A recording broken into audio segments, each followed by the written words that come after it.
You're listening to Never Heard of It, a Night Shift Radio production.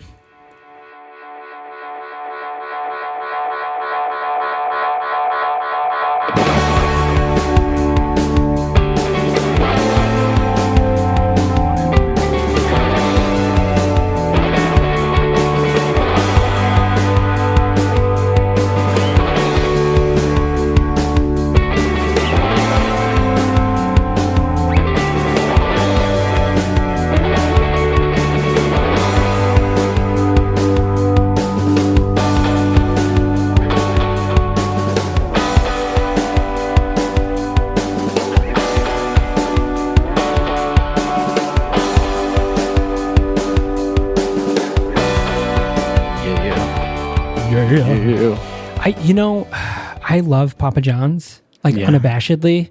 I know it's gross, and but I just fucking and get an $8 pizza, and it lasts me for a whole day. That's a meal for a day and a half. It's great. It tastes fine, and I actually don't have a problem with it as for the chain pizza places, as far as they go. I just kind of hate them as a company because John is such a piece of shit.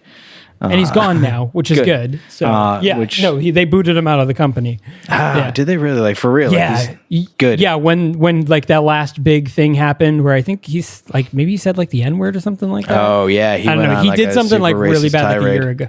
Yeah, and it was that, and then the whole not wanting to give his people health insurance or something.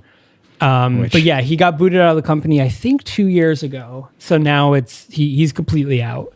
Not wanting to give your people health insurance is a decision that definitely hasn't aged well in our current times. We have no idea what the present looks like for you right now in early April. For us, it's still mid-March, and we are still socially distancing and hoping to not get sick as the world is crumbling around us. Europe is shutting down, and the U.S. very much probably should do the same. We'll see. But small comforts in things like that garlic butter sauce. Holy shit! Oh, it's so good. Oh man! Now I want some. Good. Everybody wants some. It also makes me hella nostalgic for Sunday nights recording this podcast and then going and getting Little Caesars afterwards. Yeah, that was our go-to tradition. So for those of you that don't know, we would record a podcast. We'd come, Caleb would come over to my house. We'd sit at my tiny little desk. We'd record our podcast, and then we'd go get Little Caesars and Crazy Bread. Mm-hmm. And then I'd, bring Caleb back home, and then we'd all eat Little Caesars, me, Caleb and his wife, and she would eat the Crazy Bread, and we'd eat everything else, and then that was it. And then, we'd watch something, and then that was it. Yeah. We'd call it a night. It was awesome. Be Doctor Who night or whatever. Yeah. I would get that Italian cheesy bread because it just be so much cheese. Good. Oh, I'm thinking about it. So good. Yeah. But as they say, where there's smoke, there's fucking hell. Hello and welcome to the Never Heard of It podcast. I'm your host, Michael Fight. And I am Caleb the Silver Fox Fairy. Hey, yeah. Hell yeah. Did I ever tell you that story? There was I was working the calendar kiosk. It was one of my first mall jobs. The one that was downstairs in the basement next to the escalator, day-by-day calendars. Mm-hmm. And some film students came through, and they were working on a project, and they asked me to help them out, so I did. And I just, I was bored as shit, and all right, this is cool. It's whatever. And then years later, years, probably at least 5 or 6, I was in a diner or something like that. I went to sit down, and all of a sudden I hear, "Holy shit, it's him! Guys, it's the Silver Fox!" Turns out they had been referring to me as the Silver Fox. I was this weird little legend amongst their friends, both the ones who had been part of making that film, but then their friend group as time went on. So I was this weird almost fable amongst them, and then they saw me again in real life and see, we told you we was real. That is Brilliant. That is hilarious. Which, so, I don't refer to myself as that, but that was the inspiration for me wanting to start a small little like old world style brew pub called the Silver Fox Inn. As you should. It sounds like something in D&D. It's great. Yes. So welcome to the episode. So today's episode, we are talking about the Hungarian film called Liza the Fox Fairy. I love that it was Hungarian. Yeah, so it's really good because at first I didn't know it was Hungarian. At first when they started talking, I thought maybe it was French, and then I heard a little more. And I'm like, oh no, wait, this is something else. And then they mentioned that they're in Hungary. I was like, yeah. But it's set. So this film was made in 2015, but it's set in the 1960s. Okay, that makes sense because the whole time I was like, is this supposed to have a 60s aesthetic, or is this just like, sometimes other countries just like they kind of have that sort of like retro aesthetic in modern times, and like for one reason or another. So I couldn't tell. Yeah. I also wasn't sure if it was kind of like Love Witch, where like the aesthetic was that 60s mod, but it was still modern times. But it very much is actually set in the 60s of that time. So the story centers around Liza. And Liza is basically a visiting nurse who cares after an older woman who was married to a Japanese ambassador. What was he again? Statesman or something like that? Forget. Yeah, he seemed to have like a position of importance, but I forget what his actual title was. But her name was Marta Tanaka.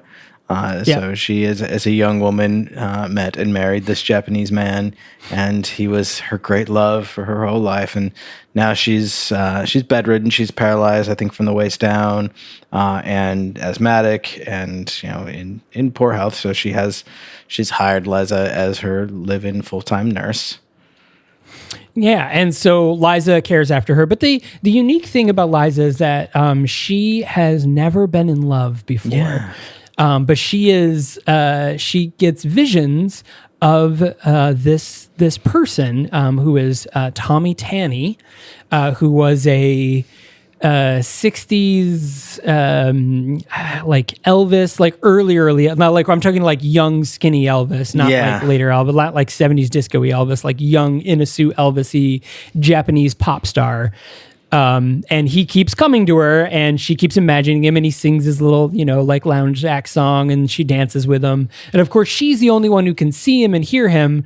So, Marta is like, "What are you doing?" And she's like, "Oh, I thought I could dance for you." Da, da, da, da, da. And so they have this really cool moment. And so the whole aesthetic of this moment, it was like, if Wes Anderson and the director of Amelie got together and made a movie, it would be this movie. Yes. Right? Like that's kind of like the equivalent of how I think of this film. Because like aesthetically is very Wes Anderson, but also it's very Amelie. The quirkiness right from the get-go is super, super Amelie. And the way I describe this movie as a whole, the vibe of it is like if Amelie was like a horror comedy.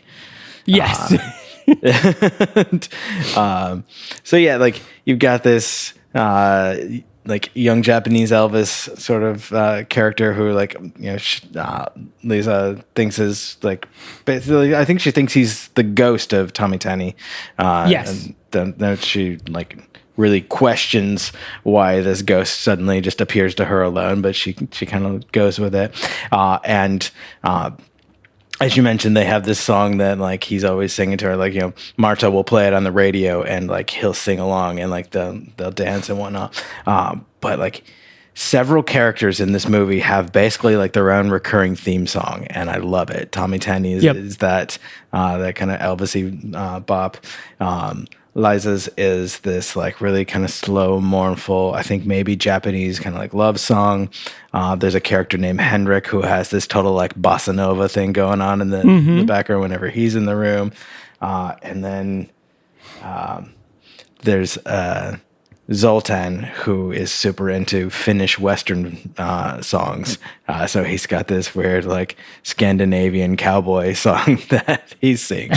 And it's one of my favorite parts of this movie. And, like, one of the things that makes it so, like, goofy and quirky is that, like, you notice right away, like, each character is associated with this song. And it's a very, like, was it Peter Rabbit? No. What was the children's tale where like every character has their own song? Like something in the Wolf, Peter and the Wolf? Oh yeah. Yeah, I think it's Peter and the Wolf. Yeah.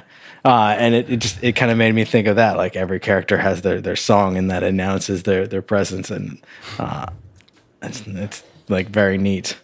It feels very like Eastern European. So the concept. Because it is very Eastern European. Because it is. Spoiler. So we learned that it is almost Liza's 30th birthday, right? It's almost her 30th birthday, and Marta says to her, like, what are you doing? Like you should be going out and making friends, and one of those should be a man. Like you need to go out and live your life. And she's referencing to how happy she was with her husband when they were together and how madly in love they were. And she was like, you need that. So like you go off and do that and get me some cake too. I love it. Yeah. Which we should take a moment and mention that no, you absolutely don't have to go find a man for happiness, but right. That is important to the story, and so we'll let it slide. We'll let it slide because Liza's just wanting love. That's all she wants. She just wants love. She wants to give love and be loved, and she's a very genuine person, very giving and caring and selfless person. Yeah. And all she wants, she's got this like old Japanese novel, romance novel that she just rereads over and over again, and just daydreams herself in one of the scenes, whether in this. Burger joint and mech burger. She's like obsessed with it because she keeps interject, like she'll read the story, but then interject mech burger into it, and like herself, like, and she awaited at the mech burger, which is like a McDonald's, or it's it's like Shake Shack or like Five Guys, like it's like not like full fast food, but it's basically just like a chain burger joint, which is really funny. And there's a recurring thing where like. They'll do like the cheap plastic toys in the in the meals, which she refers to as a gift. Do they have a little gift? And it's just kind of adorable. So yeah, she just imagines that like as the story goes, like the character finds love on her 30th birthday. Like she finds the best gift of all, and so she just knows that if she goes out on her 30th birthday, she's also going to find love. But what she finds is a whole lot of disappointment. Jesus, she finds a whole lot of something, all right. Holy shit. So what we learned, though, is that the ghost of Tommy Tanney is actually a spirit that is obsessed with Liza. Mm-hmm. And so, and he is so enamored with her and is insanely jealous that when Marta says, you need to go off and find love, Liza, of course, she goes out and goes to the mech burger, and we get the image of Tommy Tanney blowing onto Marta. And of course, she ends up tries to reach out of her bed, falls out of her bed and dies, and we get number one, Marta. Yeah, I loved the way they did the like very like cartoony graphics, like numbering out each one of the victims, because as soon as you see that number one, you're like, all right, people gonna die in this movie. people be dying because she falls out of the bed, and of course she's paralyzed, so she can't like pick herself back up. But we also learned early on that she's asthmatic, and there's like a big old dust bunny, and he just like blows it just right into her face, and she has an asthma attack and dies. And so this begins the sequence of just bizarre happenings that occur around Liza, which, of course, engage the interest of the local police after the Marta's family are none too pleased that Marta leaves her flat and a good deal of her belongings and whatnot to Liza, having been the one who cared for her in her age and infirm condition. They're a petty and jealous bunch, and so they engage the local police to find out. They think that Liza killed Marta for her money and for her flat. I mean, Yeah, it seems like. I mean, she is a prime suspect. It's and actually, suspicious. it is suspicious. And actually, the beginning of the film starts at the end of the film. So we see yes, Liza, that's right. and she's covered in rain, and she's got blood on her hands, and she's being interviewed by the police. And we're looking at the back of Liza's head, as the police are interviewing her, and he's like, so this person just died of their own accord. This person just cut their own throat. This person, died this way, and they're naming all these people that died. And she was like, "You don't understand. Like I'm not me. I'm a fox fairy." And you see her start twitching, and you hear like growling and this noise, and then the screen pauses, and the narrator goes, "No, this is stupid. Let's go back to the beginning," which is very, very funny. So we get a call back to that later in the film too. Yeah, and I love that because they kind of set it up with this dramatic intro, and then you realize like, no, this is gonna be funny. Like this is gonna be goofy, and it is, and it's just full of quirk through the whole thing. So content warning: there is a few scenes of blood. I wouldn't really call it violence. It's very happenstance, accidental violence. But nobody's like, except for one instance, nobody's like violent in the film. Yeah, there is. There's a couple, because there's one scene of a emergency tracheotomy gone horribly wrong, in one scene of a knife plunged into the back of someone's neck. But otherwise, no like direct. There's some very cartoonish, like slapstick style injury that happens repeatedly to one of the main characters. The poor guy. There is a fairly significant amount. Well, I guess not significant, but there is a few scenes of nudity. So be aware of that. Yeah, 2 scenes of sex, and each scene contains nudity, so note that as well.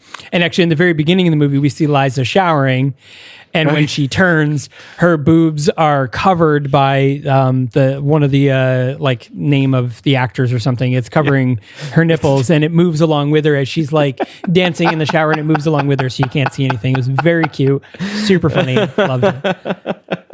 It's very stylistic. I liked it.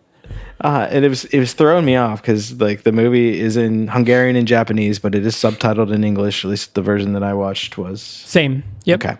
But I accidentally had the Tubi subtitles on as well, and those subtitles weren't giving me any actual like translation or anything like that. They were just giving me the like, water running. Soft music plays. Yeah. Like, okay, this is not going to work for me. Yeah. But at first I thought like, cause there had been a couple of phrases on screen that were translated. And so when I turned the subtitles off, it wasn't translating those anymore. And I was like, what the hell? I turned it back on and it still wasn't. So I'm like, all right, fuck it, turn them off. And then it took me a bit to realize like, oh no, this is the credits. These are people's names. Yeah, very much. But yeah, so Liza, heads out. Marta's now dead. She's being investigated. She finds out that the flat has been left to her. So she decides to do what Marta told her to do. So now her number one goal is to find someone to love. Anybody find me someone to love? Yeah, nice. So, sorry about that. Thank you. So this is her goal. This is it. That's all she's like, okay, like I'm going to do everything I can to try to meet someone. So as she's, walking around like her building, she happens to run into Heinrich, who is, and another woman who is talking. And then this older woman is trying to get this younger woman to fall in love with her son because her son's wife died 2 years ago, and now he just won't eat anything. And here's this recipe book. If you make him something out of this recipe book, he'll eat for you and he'll fall in love with you, and then he'll get healthy again and he can basically get out of my house. And the woman is standing there, and Liza's walking by, and she's overhearing this. And Heinrich comes in and of course swoops in, and he's the ladies' man. He's the one with the bossa nova theme, and he, of course, lays it on thick with both the women and gets the other woman and, gives them her business card, his card, and heads off. And, so Liza now has the idea of like, ooh, I can cook for this guy who's what was his name? Caroli. or something Karoli. like that. Yep. Yeah. And the neighbor's name is Inga. Karoli. Yeah, Inga. So Karoli is, and so what Liza does is she finds the recipe book, and she goes off and she starts cooking all of the things inside the recipe book, which all of them sounded really gross. They're horrifying. Hungarian. It's like carp and maple sauce, and oh god, there was liver and mint, and Karoli takes his tea with pickle vinegar, and like just all these just like horrifying things. like pickles in donuts and stuff like that. You wouldn't put your pickle in a donut, would which you? Does lead to a a fantastic moment where where she later asks someone else, like, "Do you put pickles in donuts?" And I'm like, "Is this an innuendo?" Or he's like, I what? So she now goes off and she starts cooking the food and like trying to waft it out into the thing to lure Karoli to come, basically to acknowledge her and lead him by the scent, pie on the windowsill, Bugs Bunny style. Yes. And draw him, to which it does work. Mm-hmm. So let's go ahead and take a quick break. And when we come back, we will dive into Karoli and then the rest of the film of Liza the Fox Fairy.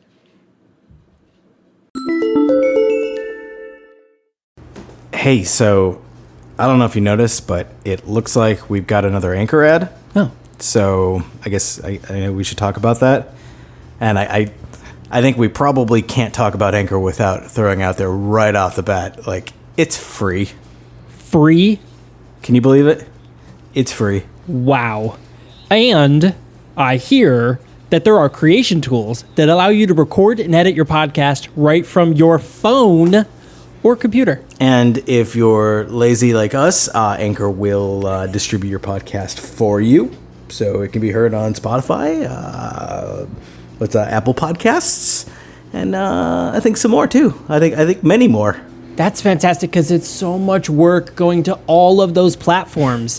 It's so much. And you could make money from your podcast with no minimum amount of people. So if you only have one friend that listens, you can still make some cash. Like us. Yeah. And, it really is everything you need to make a podcast. Just in one place, one-stop shop. Wow, one place. Well, you should go ahead and download the free Anchor app or go to anchor.fm to get started today. Like right now. But, I mean, after the episode. Hey everyone, I'm Kitsy. And I'm Caleb, and this is Left of the Dial, a music podcast. Every week, we each dig into our collections for a record we love, or a new record we're excited about, and talk about it. We'll share clips of songs that stand out to us, and discuss why we chose each one, what we love about it, what we don't, and why the record was important to us. Hopefully, we'll find some new music to love with every episode, and maybe you will too. So join us every Friday for new episodes at leftofthedial.fm, or wherever podcasts are sold.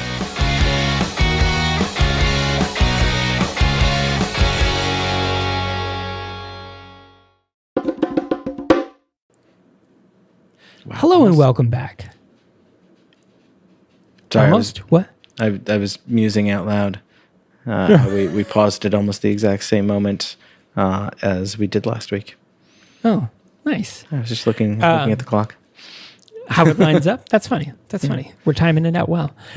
So where we left off is Liza is now cooking all this delicious food that she found with this recipe book to try to lure Karoli, who is just a gross dude. Like, he's just gross. He's not only gross looking, but he acts gross. It's just weird. So Karoli finally finds that Liza has this tasty food. Melon soup with onions. Spring onions. The first thing that she serves. And it's a bright green, and it's horrifying. Oh, it just looks so gross. Hungarian food is weird. But so he of course is like, I'm gonna come in, okay? And she's like, yes. So like she's all for it, like come in. And he's just as like the sounds in this movie, they add so many different sound, like on top of like regular ambient noise. Like they added in these sounds. It's just like there's just sound, like tonal wise, it's great, but it was this part specifically was like too much for me. I don't like hearing people eat anyways, but this was like exaggerated even more so that I was like, oh, I don't want to be. I was like, I have to turn this down. This is hurting my soul. So he gobbles up this soup, and we see that he comes back another time. He brings her flowers, and he's going in and he's explaining like, oh my God, you don't understand. Like, my dear wife, she died 2 years ago, and I haven't been able to eat since then.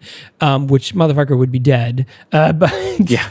but yeah, so he's like, you don't understand. And he shows a photo of him and his wife, and he's like, at least 100 pounds heavier, and she's really big. And he explains like, oh yeah, she died because her stomach split. Like, Jesus fucking Christ. Would just eat and eat and eat, and she would cook and cook. And I'm like, oh my God, you sevened yourself, dog. Yeah, no kidding. Oh, it's gross.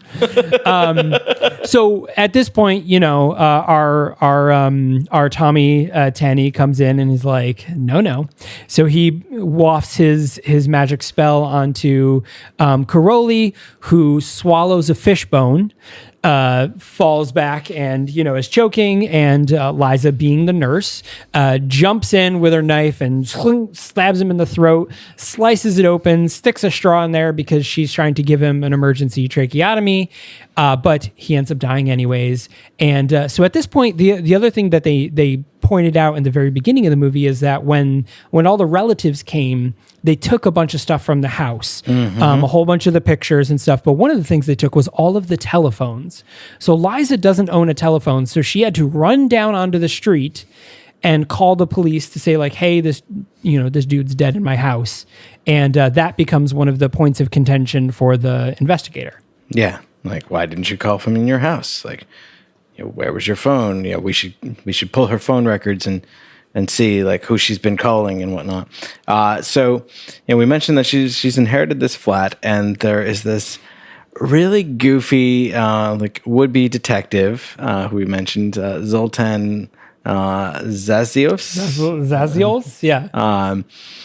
Who is new in town. He's just in from the provinces and needs to find a room to let. At one point, he's wandering around the police station in just a towel. The sergeant or whatever, it's like, why are you inspecting that notice board in the nude? He's just like, eh. And he's walking around listening to his Finnish Western music. So he's in need of a room to let, and so he finds out that Liza has this space, and so he ends up moving in, which is odd because he's essentially also supposed to be investigating her for potential murder. Murder. But he moves in, and like he discovers that like she's very poor, like doesn't have much money. She's really just been doing this like live-in nursing for this woman for a while, and it didn't pay particularly well, but she had the place to live, but the super hasn't necessarily been taking care of it, or I guess maybe she, like, I don't know, maybe it had to have been an owned flat, so I guess there maybe wasn't a building super. So like the boiler for the hot water isn't working, the tank for the toilet doesn't work, so then you have to flush with the bucket. There's a light switch that doesn't work. There's all these things around the house that are broken and in disrepair. And she kind of she's on a call to Henrik at one point because I think she's trying to maybe get him to help fix the things. And Zoltan overhears her talking about all these things that are wrong in the house and how she doesn't have the money to get them fixed. And so he just kind of starts going around and casually doing that when she's not there. And the mischievous and jealous Tommy Tanny sees his budding interest in Liza and starts trying to kill him in various ways. And so we get this just amazing ongoing slapstick where like he's trying to repair the boiler and it just blasts him right in the face with flame. And so we see he's walking around with a scorched face for a while.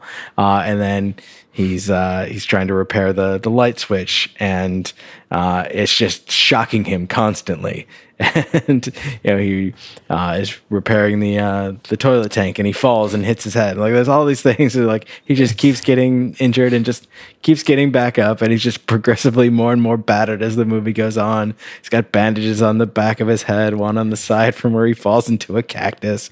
He like accidentally sews his hand when he tries to fix a Oh man. It's just it's just so funny because all this stuff, as you said, like happens in the background. Like Liza's going about like, one after another trying to find these men to love her. And you just see him in the background, like screwing something and being like, while she's like, anyways, so I'm going to go off with this blah, blah. And it's absolutely hilarious running gag. And I appreciated it.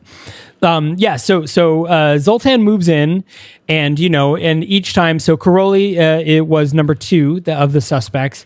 And number 3 is Ludwig. Ludwig. So she meets Ludwig because she puts an ad in the paper, right? This is Ludwig. Mm-hmm. So she puts an intimate ad in Cosmopolitan after she sews a dress because she sees it on the front of a because she's wandering around town and seeing all these couples in love, and all of the women have a Cosmopolitan magazine on them. Yep. And she was like, I need a copy of Cosmopolitan magazine. And on the cover is a woman in like a doily type white dress. And it's funny, we talk about the scene where he sews his hand as she's making the dress. And she's like, well, the first thing you have to do is try to, get the interest of somebody who you're not interested in, for practice. So she's like scantily, she's walking around the house in this dress, and she opens her door to her bedroom, and you see 2 dress-shaped cutouts in her curtains. And the Heinrich, who was there, looks at him, and she immediately closes the door like, nothing, which was hilarious. So great. So she makes this dress. She puts an intimate ad into the Cosmo magazine that's like, single, live at home, 30, live at home nurse, looking for caring man, loves traditional cooking, and I will not cook fish. Or I won't make fish or something because of what happened with Karoli. So Ludwig, who is kind of a creeper, full on. So the first time we see Ludwig, he is holed off somewhere with a flashlight reading the intimate ads, the wanted ads, the dating ads in the Cosmopolitan. And we find out that he likes to hide in cupboards and spy on people. So he's a little bit of a voyeur. We learned that Ludwig was recently spotted in the ladies' restroom too. He's one of those creeper guys. So he responds to Liza's ad, and they decide to meet up at her favorite place, Mech Burger. So Ludwig and Liza are there at Mech Burger, and this is where we get the incident, where he thinks she's like a prostitute. Yeah. Because he keeps saying like, well, how much do you want? And she was like, well, you could start by buying me coffee. And he was like, I can give you cash. Yeah. She's like, coffee's fine. Of course, naive Liza has no idea of what he's thinking versus what she's doing. Yeah. And that's where we get the instance where he was like, what do you mean by you don't cook fish? Thinking it's like innuendo. And she's like, I had a bad experience once. And she's like, you're not the type of man who'd put a pickle in a donut. And he's like, no. But of course, Ludwig is just creeping on her body. So. And so they end up back at her place, and while he asks her, like, do you have any cupboards? And so like while she's like off freshening up or something like that, he pops like an anxiety medicine or something like that, and like goes and like hides in her cupboard for a little bit, and then she comes back and he pops out like, no, nothing's happening, and she pours like a tumbler full of sake and hands it to him, and he's like, what is this alcohol? I guess maybe just a little. And like she convinced him to like basically like Tomitani like breathes on him and like kind of gives him the confidence to just like throw back the tumbler, which of course then reacts terribly with the medicine he's just taken, and he passes and the out coffee dead. And the coffee, that's right. Yep. Oh, so many substances in his body, and he just fall down dead. Yep, he just has a heart attack and dies. And of course, the police come back again, and we get the incidents. And this is the line we said earlier, where the captain of the chief of police or whatever is like, well, you know what they say, where there's fire, there's oh, fucking hell. And then later he does another one. He says, well, you know what they say, you can lead a horse to water, but you fucking hell. This just becomes a running gag with him, is that he keeps missing on the common, turn of phrase, which is hilarious. But yeah, so now we've got 3 dead. So 3 dead. Liza's body count is stacked up. And at this point now we've got Heinrich, right? She goes, she finds out about the fox fairies, which are actually I think a genuine Japanese and I think also Chinese mythological creature. Which, fun fact, there's an episode of Love, Death, and Robots that features the Hulijing, which I think is very much the same concept as the fox fairy or the fox spirit. And it's this whole idea, these creatures, they can appear as a beautiful woman and they entice men and the men fall in love with them, and to the point where they die from this longing. Really great episode of Love, Death, and Robots. It's called Good Hunting. Yes. But anyway, so she learns about them and she becomes convinced that this is her. She's cursed. She's this fox fairy, Japanese demon, and so she's going out and trying to research them as much as possible. She's in a library, sitting across from this man who I think might have been the same guy from the marketing firm that Ludwig worked at. I can't remember for sure. But they look kind of familiar. He's kind of leaning back in his chair, and all of a sudden he falls over, hits his head, and dies. And she freaks out and runs out. And we see the host of an infomercial that she had been watching previously. He sees her on the street and tries to flag her down and runs into the street and gets hit by a bus. That's right. That's so right. The body count is racking up. And then, of course, she runs into Henrik, and they have themselves a nice little night out on the town. But we get more and more glimpses into Henrik's scumdoggery.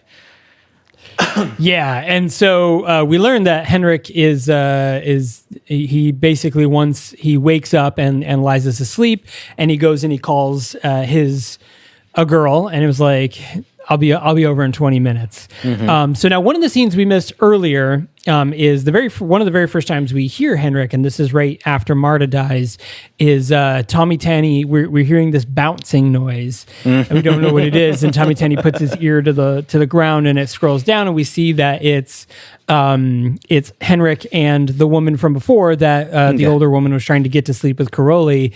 They're having sex on a giant bouncy ball, which is hilarious. It's just visually, it was just great. It was just great.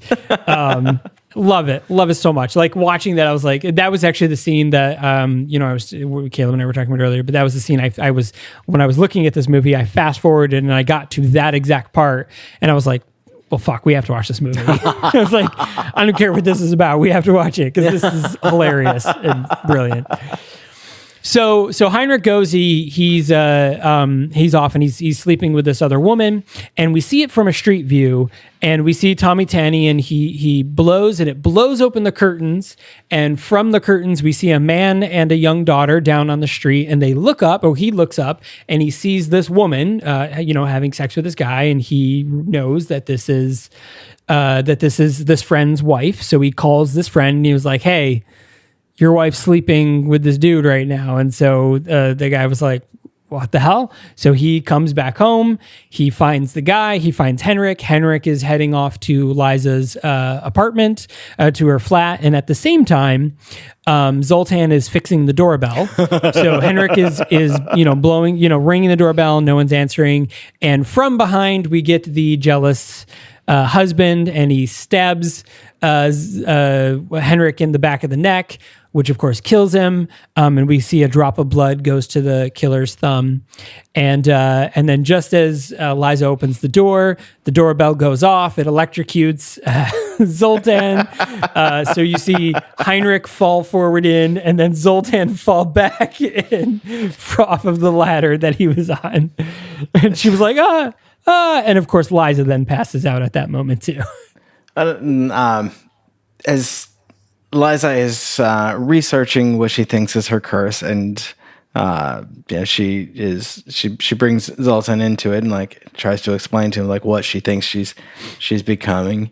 They discover a missing piece of the story, because this is all from like a very old museum brochure that she's reading about this from like an art exhibit, and they discover a missing piece of the brochure, which is actually hanging framed on the wall as a piece of art, and they learn that in the story of this fox fairy, the character is able to break her curse by finding a truly selfless love, and we start to put the pieces together. Like, Zoltan is doing all of these things like totally in the background and totally without acknowledgement or thanks. In fact, several times Liza thinks that someone else, specifically Henrik, is doing these things for her, and she's so appreciative and so grateful. And Zoltan is just like, okay, and just carries on, just continues doing it.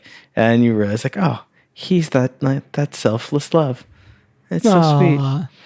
It was very sweet. And yeah, so yeah, because then she of course is like, oh my God, it's Henrik, he's the one, like he's gonna break my curse, and then of course he dies, and so obviously that's not the case. But yeah, so now we're getting towards the end of the movie, right? So it's this point, she's racked up all these kills, and what is the last one? Henrik is the last one, right? That's she becomes so distraught at this point that she decides she's going to take her own life. And, there was a scene earlier where she'd had sleeping pills she took to fall asleep the first night that Zoltan is there and snoring. And then, she gets really sad at one point and she's about to take them and he stops her. And then finally, this has all come to a head and she's just like, I can't, people are dying around me and I'm cursed and I can't do this anymore. So she goes to take all these pills, and we have this scene where suddenly she's sitting across from Henrik at the mech burger, and then she's talking to him, and she puts the pieces together and realizes that he's not actually Henrik as he puts on Tommy Tenney's glasses, and then he turns into Tommy Tenney, who explains that he's really basically the spirit of death. We see him throughout the movie, as all these people are dying, he's essentially reaping their souls. And he's I guide people on to the afterlife. But when I met you 6 years ago, when I came from Marta, I fell in love, and I had to suicide was the only way for you to be able to come to me so I could be with you forever. And she starts to she's resisting at first. She's like, no, I don't want this. And then she starts to realize that Zoltan was the one that was doing all these selfless things for her. And she puts it together this is my selfless love. This one will break the curse. But Tommy is basically telling her I will continue to torment this man forever, and I will never stop trying to kill him if you leave me now. But if you agree to stay with me, then I'll leave him alone. And so she's like, okay, I'll stay with you. And then suddenly she wakes up. But at the same time that she's having this experience, Zoltan is having a moment himself. Oh my God. It's like when you see in old slapstick movies where it's like this happens in Naked Gun and Airplane, where he's running and then he steps into a bucket and he's like, oh my God. Then he turns the corner and then a mop hits him in the face. Oh God. He steps on a rake or whatever. It was kind of like that, but he's running with a gun and he trips and he falls and he shoots through his hand, and then he falls on his face, and then this other thing falls on him, and he just chandelier he makes a wild shot because he trips and the chandelier falls on him. It's just this big mess of he's trying to get there. It's so funny because it's a slow motion cartoony. It's just it takes 10 minutes for him to get across a 1-room apartment. It's just great, and it just becomes a mess. So we see him eventually she goes to the to the cops. What is the where the part where she's soaking wet and she's with the cops and stuff like that? That's the end of the movie, right? That was just before she tries to kill herself. That's we get all the way back to that scene, and that's where they're interrogating her. And as you mentioned, she's kind of twitching, and we hear all these noises. It's almost like she's becoming something. And then the sergeant or whoever's in charge is like, turn off that coffee maker. And we see one of the other police officers is trying to use this like mechanical coffee machine, and it's just like sparking and making all these noises, and like she's perfectly normal. Like there's nothing weird about it. But yeah, it was right after that she goes home and decides to end it. And of course, Zoltan, who has been watching and investigating this whole time, knows that she's innocent. She's not involved in killing these people at all. And like, he wants to try to save her. And like, he's the one that insists that they let her go from jail because like he knows that she didn't do it. It's quite the detective, that Zoltan. He did good, yeah. So at the very end of the movie, so after she wakes up, he runs to the bed and he slams his fist on her chest, and out comes all the pills because they were just sitting in her mouth. Apparently, that's how you do this. But so they all just come spewing out, and he falls down and he's super beat up. She's now alive. She's in the hospital. He goes to to his boss and he's like, all right, I'm going to take her home. Like, look, here's the evidence. Here's the fingerprints of the guy that stabbed the other person. Here's all this, to be like completely exonerate her. And then he goes and he visits Liza in the hospital, at which she has this moment of like, where she recognizes, she's like, oh my God, it's you. And he's in like a huge neck brace, like a head, because he's been literally through hell. And then we get towards the end of the movie and we see that they have decided to do the one thing that she really wanted to do, and they go to Japan with their daughter, and then they plan on going to Finland because they did Liza's dream, and now they're going to do his dream, which is to go visit Finland and the West and that, which is really cute. This really great moment where the narrator reveals that there was a missing piece still, which you can see if you're paying attention when they piece the brochure back together. There's still a part of the story that's missing, and that's that the character, the Fox Fairy, had to also selflessly love in return and be found to be like pure in her intentions. And that's when the curse was broken. And so that moment when she says that she'll stay with this spirit of death in order to protect Zoltan is the moment that it's revealed that like they both are selfless, and so they get this great like they lived happily ever until they died. Until they died. And true to his word, death in the form of Tommy never stops pursuing Zoltan, and he continues to have accidents and just... Yep, and their car's beat up, it's being towed, and he's sitting on the bumper of the car like... It's great. But what a cute movie. I love this movie. It was fantastic. Yeah, so this movie is, of course, available on Tubi TV, but it's also available on Amazon Prime Video. So if you have Amazon, you can watch it there as well. I recommend it. I thought it was really good. So I highly recommend watching this film because I think it's, again, if you're a fan of Amelie or Wes Anderson films or anything like that, or Wes Anderson? Yeah, the quirky guy that does the same movie over and over again. Yeah. You said what you said. I said it because in my head I said Wes Anderson, but I heard Wes Craven, and I was like, no, that's not right. But I mean, it could also be into it if you're into Wes Craven films, just a little bit. And but yeah, so highly recommend giving it a watch. Very good film. Now, if I were to be a Fox Fairy and wanted to do Fox Fairy shit on the internet, where would I go to find us? Well, the best place for a Fox Fairy to find us would be thenohoit.com. That's THENHOIT.com. And given that this is the first episode of April, there's still a few more to come. So you might want to check out our schedule. Our schedule. Definitely check out our schedule. Check out our schedule of upcoming episodes and see where you can find them streaming. And perhaps maybe you'll want to click on one of the links to view the trailer and learn a little bit more. And of course, you can always leave us a comment if you've got a favorite movie that you want us to review, or if you want to tell us how awful we're doing. You can do that as well. And of course, you can always, in the podcast app of your choice, you can leave us a rating or a review there. And we're happy to hear it. We love that. How else can they find out about us? Did you know that we are also on social media? You can find us at What? You can find us at the Nahoit Podcast. That's the NHOIT Podcast on both Instagram and Twitter, where you'll see clips to upcoming episodes, clips of the current episode, as well as trailers and links and fun running commentary. And, definitely tweet at us or tag us on Instagram if you happen to see a movie that you really like and that you're like, oh my God, you guys should, review this. Tag us in a trailer if you think it's awesome that you find like on Twitter or Instagram. And, or, just tell us that we're trash or that we're hilarious. We'll take either response, any response. And we'll love it. So thanks a lot for joining us, guys, on yet another Night Shift Radio production. Nahoit is presented by Night Shift Radio, and we hope you join us for not only this, but our other podcast. But next week, we've got Jordan Van Dyne coming in. Jordan Van Dyne is, of course, the writer of The Binge. Hell yeah.